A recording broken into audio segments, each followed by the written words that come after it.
Tout est grâce dans nos vies. La grâce du Seigneur nous devance et nous accompagne toujours. Mais comment cette grâce agit-elle en l'homme? En y suscitant un amour intense, un très vif désir. Chaque fois que la grâce du Christ s'empare d'une vie, elle retourne le cœur et commence par y faire jaillir une vive flamme, un attachement au bien du ciel, qui permettra ensuite aux disciples de Jésus de discerner avec sagesse les réalités de ce monde. La charité qui se refroidit, c'est le cœur qui se tait. La charité qui brûle, c'est le cœur qui crie. Encore un peu de temps, le Seigneur sera là. Trouvera-t-il en nous la foi qu'il espère? Si nous avons bâti nos maisons sur le sable quand il fallait creuser le roc de vérité, pourrons-nous soutenir l'assaut du torrent? Encore un peu de temps, le Seigneur sera là. Tous nos secrets viendront en pleine lumière.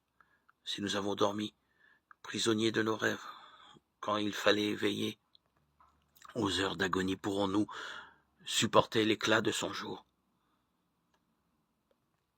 Laissons monter en nos cœurs et déborder de nos lèvres les mots qui ouvrent à l'espérance.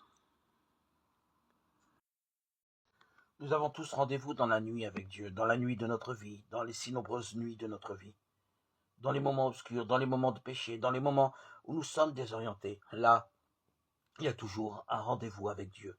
Toujours, il nous surprendra au moment où nous ne l'attendons pas, au moment où nous nous retrouverons vraiment seuls. Dans cette même nuit, en combattant contre l'inconnu, nous prendrons conscience de n'être que de pauvres hommes. Mais précisément alors, au moment où nous sentirons ces pauvres hommes, nous ne devrons pas craindre, parce qu'à ce moment-là, Dieu nous donnera un nom nouveau, qui contiendra le sens de toute notre vie. Il changera notre cœur.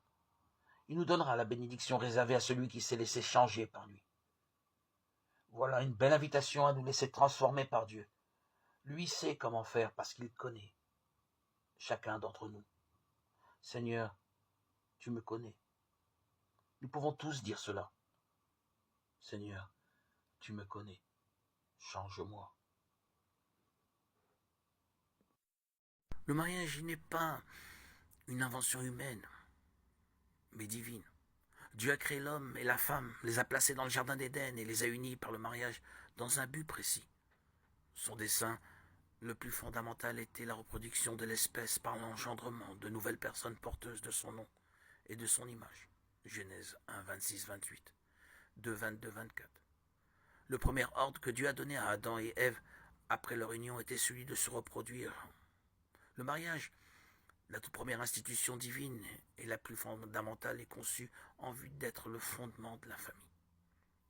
De plus, l'humanité a été créée homme et femme, Genèse 1, 27, afin de refléter pleinement l'image de Dieu. Les deux genres sont requis pour que le caractère de Dieu soit pleinement manifesté en l'humanité. Le mariage est le lien le plus intime possible entre les deux genres. Un homme et une femme unis par le mariage reflètent ensemble l'image de Christ et de l'Église. Éphésiens 5, 22-32. Le mariage est plus qu'un coup de foudre ou que une relation sexuelle.